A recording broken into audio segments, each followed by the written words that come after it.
limo ya usiepa yu ine limo ya wendo la zaru Jalimbe waningi ma wani mwandu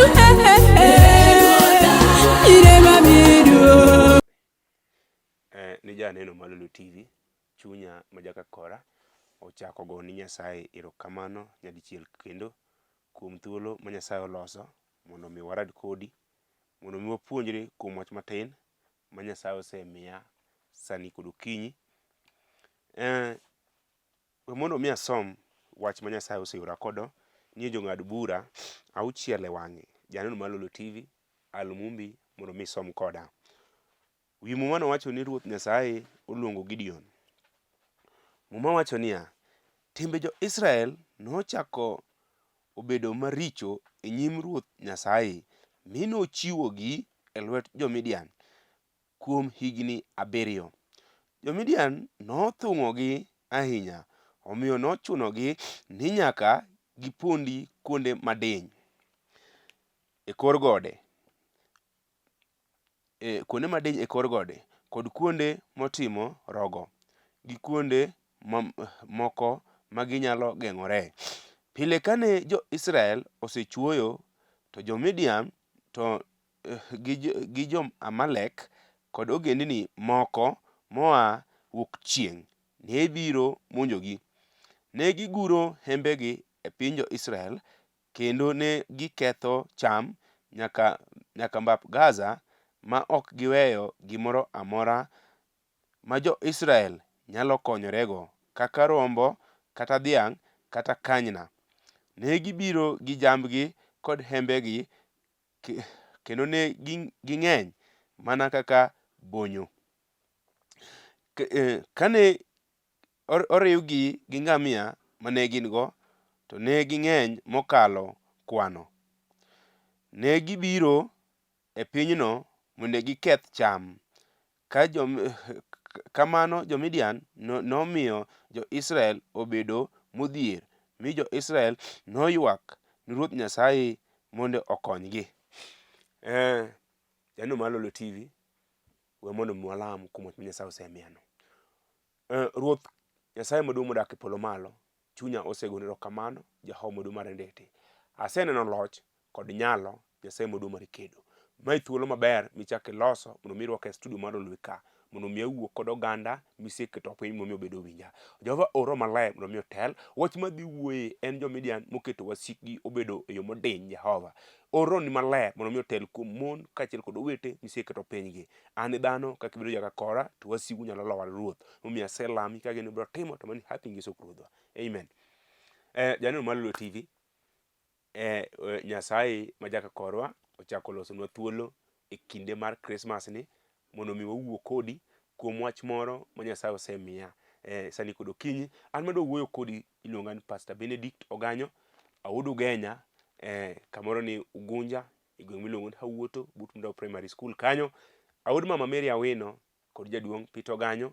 Alemi kanisa mar Holy Home Church of Christ motelni kod wuora maluor ahinya Apostle Peter Chienga kaachiel kod Bishop Leonard Odongo. Alemi kanisa wa manitiere Dandora, Dandora Phase 5 kichopo jo Villa Stage, kanisa wa nitiere bute kanyo. Namba ne nitiere piny ka, ang' dopoko sama ya wang'a basome haraka mokiwinje, koro kaw namba no katieko ani gochna mondo mi wawuo. Akwayi ni kik gochna kayalo, ani gochna katieko mondo mi wawuo. Janeno Malulu TV en kinde maber mar Christmas ma ji ikore. Nitie joma ikore mondo travel odhi dala, nitie joma be ikore mondo odhi e beach Mombasa, jomoko be ikore mondo odhi Naivasha, kuonde mopogore opogore. Koro pach ji olale mano sani to adwa mondo mi awuo kodi e wach ma Nyasaye omiya sani kod okinyi. Chik iti janeno Malulu TV nikech wachni duong' moloyo Christmas ma waketo mbele. Wachni nikech en men kod resruok e ngimawa.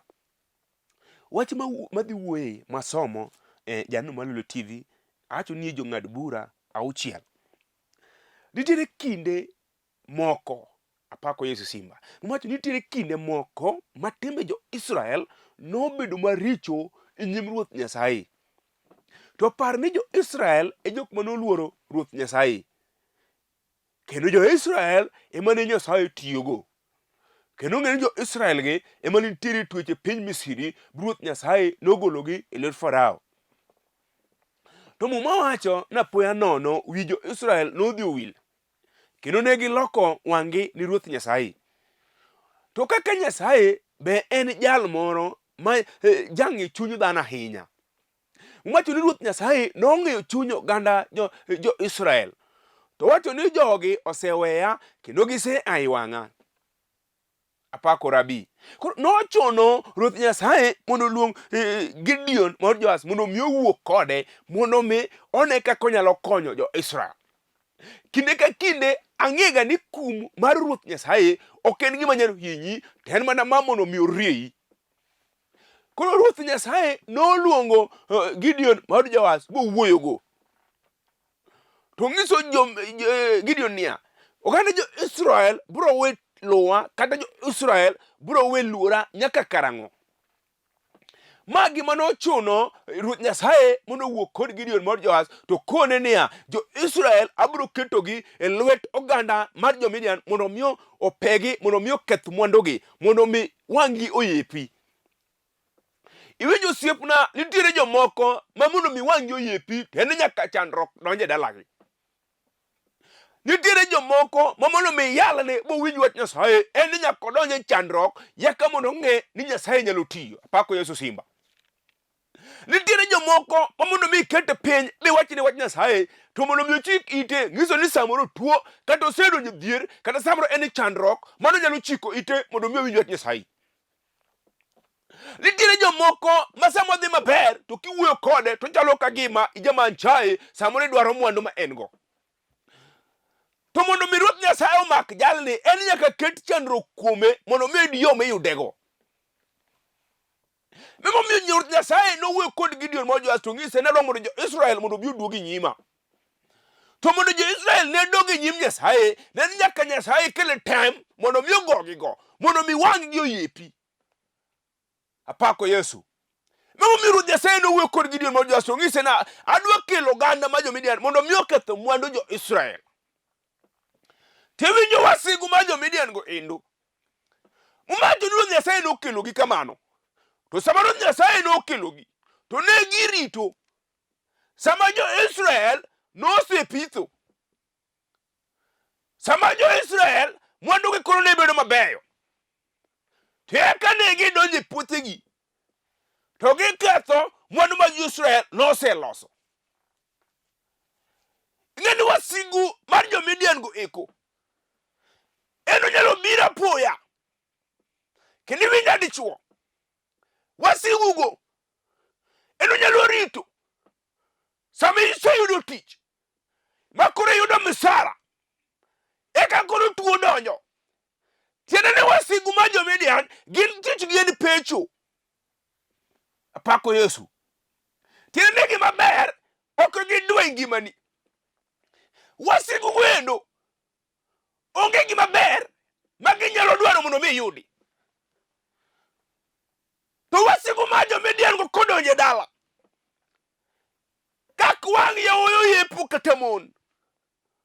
To ginyalo lorore magiane gipew dalano magitieko. Iwinja dhako. Kata ane dala manyo kendie. Ma wasigu ma Jo-Midian manor kuno Nyasaye noramo. Idala to mon yawo kane nyuol. Ich to gibiro mako mano to wasigu no yie. Kero yie biro dongo bajine. Mumacho ni sama cham Israel nodhi maber. Makono gichiegni keyo. Tema wasigu ma Jo-Midian nodonjo moketho mwandu go te. Kata gibedo ngano mane gipidho. Wasigu go ne biro to peyo. Tiende ne gin gibiro sama gimoro dhi maber. Sama ji neno. Iwinjo dhako kata dala mane okendie no. Wasigu go noyie. Hai to mon biro make dala. ng'ich kamano ji biro neno. Mondo jogweng' nyalo wuoye kendo ginyalo wacho ni oyo chieng' ng'ane to wang' ne nyuol. To jomoko mong'e ni wasigu ma Jo-Midian jopeche e dalano endo. Gito ka gikalo to giwacho. Kare giwacho na chieng' ng'ane to wang' ne nyuol. To nonyuol adier. Adi ma gisetimo to pok waneno. Tiende ni wasigu mar Jo-Midian noyie ni mama mondo imak ich ma inyalo dongo. To mondo minyuol nyathi minyalo ting'o to onge. To kata kopo ni nyuole to biro dong' e osiptal. Samoro biro timo operation mondo mi ogole kosetho iyi. Nikech iting'o to Jo-Midian noyie kaka Ruoth Nyasaye noweyo jo-Israel mondo mi opithi. Pako Yesu simba. Iwinjo dichuo kendo bed mana tich. Tich inyalo yudo. Banjo na wuod ng'ane to wang' yudo tich. To be tijno osekonyi. Nikech yore to soko podiro misala. To wasigu ma jopecho mag Midian biro. To sama gidonjo. To sama ginyalo kelo liel kata tuo mondo mi ocham pesa. Omisetiyo to be tijni pok ineno nyathiwa. Bemiro thora kawuono mondo mi awuok kodi. Kodi nitere to minyalo togi lwet wasigu. Timbe ni samre manyosie beda njawe nyim Nyasaye. Samro dala medakie no nitiere chama ni kwere no timo. Samro dala medakie no nitiere remo manochwere dala no. Samro dala monyuomi eno dhako. Nitiere deye kod deye weni manatho. Manoike dala ka konyuol. Nyoa malo nyochwado lwetgi. Samro richo mane gitimo. Ewa pod ni kumo go dala. Ibenyo kendi e dala no endo. Hido kama golwenje manitie. Hoto Ruoth Nyasaye oseora. Onyalo gole lwet Jo-Midian go endo. Ere kaka ineno dhako. En wach ma samro sema ikwe. Isegomo mondo mifund mizigo. Mano kohala mama. En ka ng'ato osetimo richo. Ruoth Nyasaye ochiwe lwedo marach. To pod nitiere thuolo ma nyalo dong' e nyim Nyasaye. Kod joma kata nyalo timo richo. Ruoth nyalo chaki wena kendo. Iwinjo mama. Nitiere dok e nyim Nyasaye. Ka ng'ato osefwenyo ni richo manatimo. Omiyo Ruoth Nyasaye nyochiwe lwedo marach. Ka ng'ato osefwenyo ni samro richo mane kwero time dala. Nyose miyo kete lwedo marach. Omiyo lwedo ma Ruoth Nyasaye oketa. Yo biro mondo mi ope mwanduna. Kata samre nuoyi malong'o. Jachien tame no ok onyal kendo. Nyiri mokelo e dala to nyalo yudo. Kawuono nokelo makinye machielo. Nyiri motho ge dala to nyalo yudo. Nikech wasigu noyiene. To mondo med modak go. Mano to onge nyathiwa. To nitiere Yesu ma ka ng'ato dok e nyime. Pako sana Rabi. Ere kaka iwinjo nyathiwa. Mumacho ni wasigu go. Nothung'o jo-Israel ahinya. Kendo ne chuno mondo gimany kuonde ma ginyalo ponde. Kendo ne chuno mondo gimany goro ma ginyalo donje. Donge samro nyose chuni. Nikech wich kuot manyinene dala. Nyose chuni be dhi manyo kamidakie. Oyo kata manyi kamidakie nyathiwa. Mano ok solution manyalo goli e wachno. Nikech richo no biro sika sika. To ng'ato nyalo manyo Yesu e kar pondo malong'o. Dhako nyalo wacho ni lweny magoya. Abiro manyo Sara ja paradiso. Mondo mi amoyo ponde nyime. Kata wasigu manya. Kata gibed mag Jo-Midian. Ma Ruoth oseoro. Mondo bi oketho mwanduna. Samro ka chako ohala mama. Inyalo chake malong'o. Sama koro ohala omako wang'e. Ji nyalo wuoyo wacho noyo. Wan ng'ane to dhi maber. To sama wacho. Sama jogi wacho. To wasigu madalau. Mano obiro pe mwandu. To ginto giwacho ang'o. Donge gibe giwuoyo. Sama ohala dhi maber. Eka gibe gimanyo. Kaka ginyalo donjo. mondo mi giketh apoya.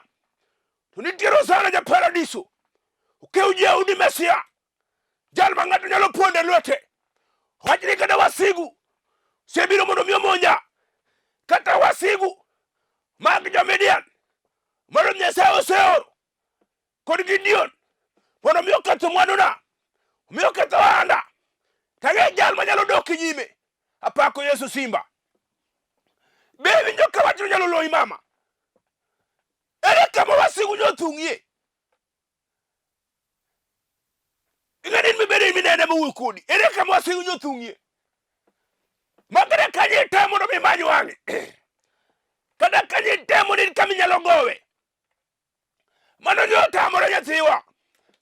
Donge nyomi isifudo misigo. Kiparo ni nitiere kama ber minyalo dakie. Kama nyi weno be nyido kaonge konyruok. Kama nyi donje bedo ka kuro lwenyo moro wang'e. Tiende ni wasigu ka pod luwi aluwa. Koro tiende nonge kama longo minyalo ponde nyathiwa. Bebo miyo Ruoth ora mondo miya ukuri kuru kinyi. Kata Jo-Israel nopondo kuonde madiny. Kata Jo-Israel noponde gode. Kata Jo-Israel noponde goro.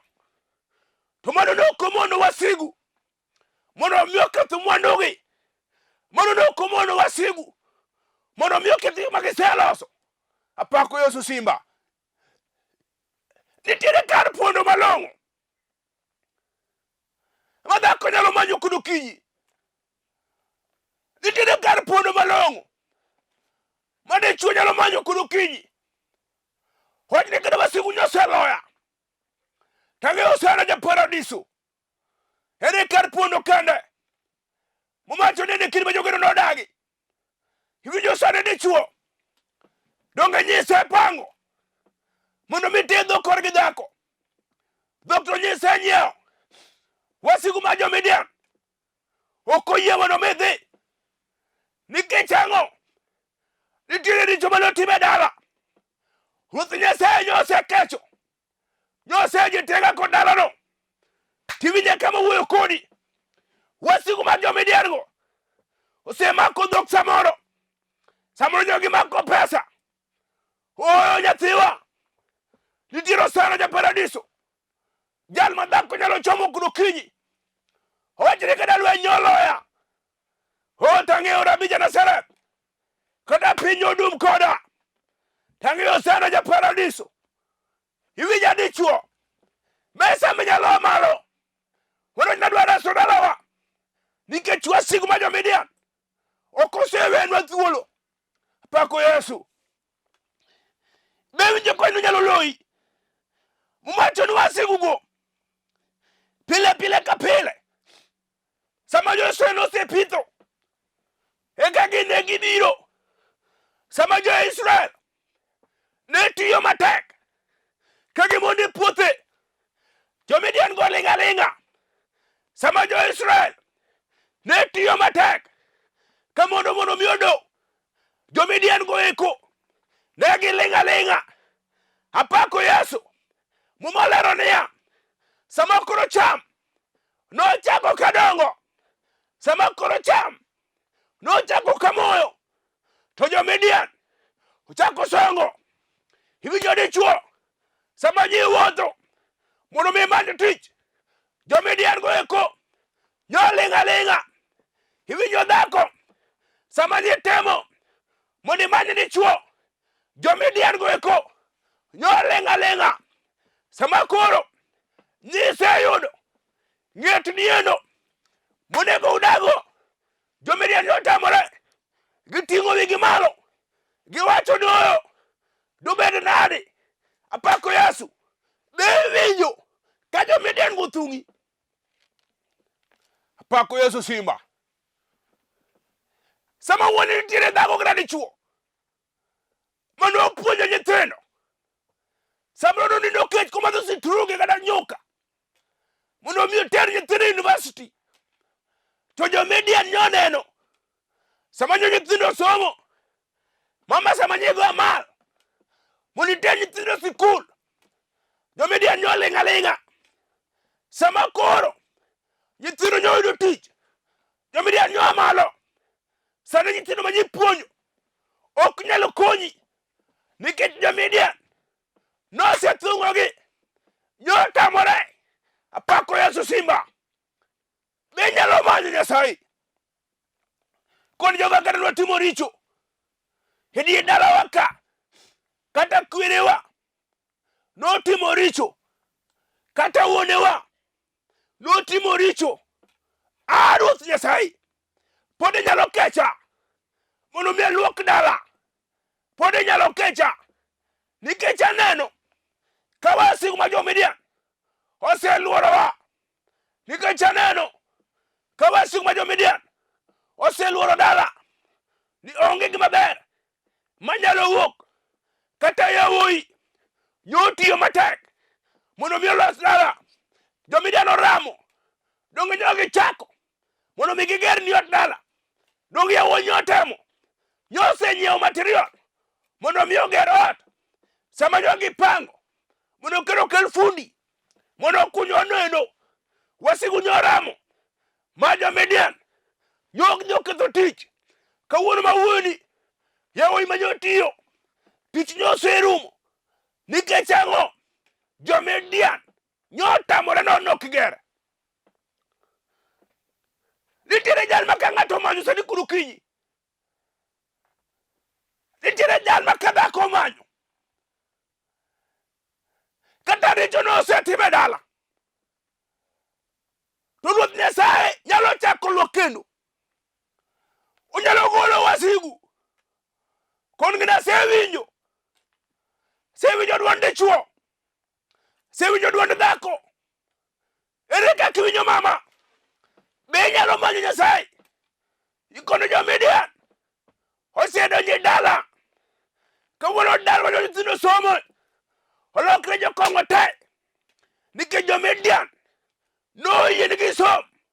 To kata kamano dhi maber to onge. Nyithindo manyosomo boidho ndege. Moko nyodhi Amerika. Moko nyodhi kuonde mopogore opogore mondo omi osom nyathiwa. To kata kamano wasigu nyodagi. Apako Yesu simba. Be winjo ka ni jo-Midian motamore. Nikech Ruoth Nyasaye oseoro gin kod teko.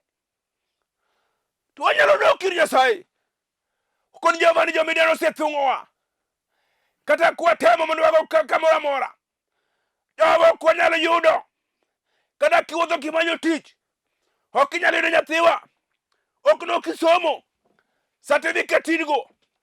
To tijno mok nyalo yudo. Nikech oganda jo-Midian manyo mondo mi thung'u pok oweni thuolo. Apako Yesu simba. Be winjo kinyalo manyo Nyasaye.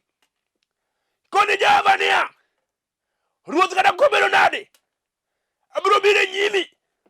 Kata ka piny tek. Abiro biro nyimi.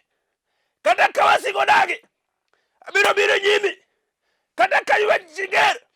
Joma jo-Midian nyosodonjo dala. Kama ji some. Kawuono mawuoyo. Jo-Midian tawala. Onge gima ber minyalo ne dalano. Iwinja dhako. In mawuoyo kodi. Adwa lamo kodi Jehova. Iwinja dichuo. Adwa lamo kodi Nyasaye. Jal moseneno ni jo-Midian othung'o die dala. Jo-Midian go othung'o tija. In mwalam kodi Jehova. Kinyalo go chonge piny. To gago nyathiwa. Kinyalo mulo TV. Mula jora. Awinjo kateko. Selimo studio. Ere jolweny. Reba ina yubo uko. Malo siemna. Awinjo kasimo selor. Bishop Leonardo Dongo. Malo jatenda. Ere apostol bida chiega. Malo. Awinjo Jehova noendo. Okeo Jaudi. Ja paradiso selor. Ene makoni sani. Ere kaka iwinjo. Be nyalo chomo rabi. Chaliso nyuma kabonyo. Be nyalo chomo sana. Ja paradiso selor. Ere jojo dio. Udi nyaka malo. Awinjo kasimo selor. Odwako ni dhako. Kata dichuo moro. Mawinjo niya. Jo-Midian nosebiro. Mondo miyo ketho mwandu. Gaga chonge bi kinyalo goyo. Kinyalo mulo TV mula. Mundo lam kodi Jehova. Iwinjo ni Nyasaye. Joma dwa mare loch. Nyasaye mondo mare neti. Asene ni osana. Ja paradiso rabi. Amalo Jehova. Ne moganda jo-Midian osethung'o Jehova. Ne dichuo moganda jo-Midian osethung'o Nyasaye. Ichung'o kode ratego. Igolo oganda jo-Midian. Ruoth Nyasaye luok chunye. Onen Nyasaye maduong' mar nditi. Onen Jehova maduong' mar loch. Igumna jotenda pita mondo chienga. Kaachiel kod Bishop Leonard Dongo. Kuonde ma gintie Jehova. Igumna jo-Yalo te mag Holiom. Igumna gi Nyasaye gi loch mar nyalo. Molo ti umna kanisa mar St. Meshach Fellowship Church. Makibira kotengi kod Reverend Ayubo Uko. We gina loch mar nyalo Jehova. Ichung kodgi nikech in menjori japuonj. Alamo ka gino bro temo to mani happy Yesu Kristo. Ero kamano jano Malolo TV. An mana wuoyo kodi giluonga ni Pastor Benedict Oganyo. Awuod Ugenya e gweng' miluongo ni Ugunja. Ajal mowar ahero Yesu Kristo. Alemi kanisa mar Holiom Church of Christ, kanisa wanitiere Dandora, wan kod kanisa Nairobi ka Kibira, wan kod kanisa Ngong, wan kod kanisa Melsaba, wan kod kanisa Dala. Ne mana nitiere piny ka go wabiro rado kodi mondo mi wakonyi kama jo-Midian othung'ieno. Ruoth Nyasaye wuoyo koda mondo mi akonyi in minena mibede komno. Ruoth Nyasaye mondo mi ogwedhna janeno Malolo TV manena pile Lavenda Migose mano nyar chief ka ok awendo Migori. Nyasaye mondo mi ogwedhi ahinya. Iwacho ni pile ka pile imondo sa 12 mondo mi ine Lolo TV. Nyasaye mondo mi ogwedhi ahinya. Janeno Malolo TV arwako we chokrok magalamoro maduong' ma Nyasaye olosonwa apoya e piny Seme. Ka ine Seme arwaki Nyasaye mondo mi obed jaka korwa ka warado kodi e piny mar Seme mondo mi warad kod Nyasaye. Nyasaye oloso chokrogno, jotich Nyasaye biro bedo kanyo mopogore opogore ma Ruoth Nyasaye oseoro mondo mi owuo kodwa. Seme kowe ka in Seme, gweng' mar Seme kowe, wabro donjo kanyo but Kopingo Center kanyo. Ka jaduong' Richard Oduoro Molo ka in Seme kanyo warwaki e dalagi. Emmanuel Juma mano member mar Holy Home. Jotich Nyasaye wacho biro bedo kanyo opogore opogore kaachiel kod jower biro bedo kanyo. Wadre rom kanyo. Jo Nairobi kik wach na weyou. Nairobi be arwakou e chokruok maloro higa ma unabed kodo Dandora tarik 31 chakre sa 12 odhiambo nyaka okinyi. Ruoth mondo mi ogwedhi kidonjo kuondego e chokrogego mondo wane loch kod ng'wono mar Nyasaye. Oumna jatenda Bishop Leonard Dongo kaachiel kod Peter Chienga wane loch mar nyalo. Oumno osiepna Mathus Modowaga. Nyasaye mondo mi umi ahinya kaachiel kod jayalo Onditi wane loch kod ng'wono mar Nyasaye ka oumou kendo kobedo jaka korwa wane ng'wono. Nyasaye mondo mi ogwedhna ahinya dhako Josephine Manyara Sumbi kaachiel kod nyithindo wane loch kod ng'wono mar Nyasaye. Moloyo oumna studio Malolo TV. Namba na nitiere piny ka we mondo mi 0711 79 50 46. Namba na machielo ni 0735 43 67 66. Gona namba no mondo mi warad. Shalom. Olimo ya usiepayu